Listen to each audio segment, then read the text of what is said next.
বাজার, মাছ বাজার, চিংড়ি বাজার চলে আসছে। ভাই বাইম মাছ কত করে বেচেন? 800।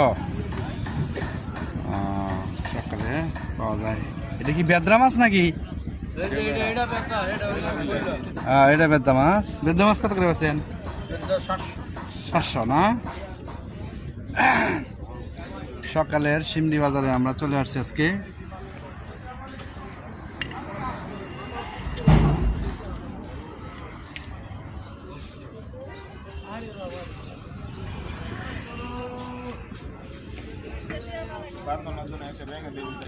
এটা কি ভাই রুই মাছ নাকি?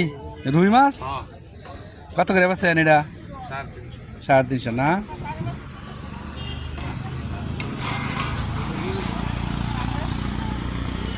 তেলাপিয়া কত করে বেচেন মুরব্বি? 120, 220। সকালবেলা প্রতিদিন সকালবেলায় কি আপনারা বাজার বসান? বাড়িগাঁও সিমড়ি বাজার এটা। এখানে প্রতিদিন সকালে পাওয়া যায় তাজা মাছ।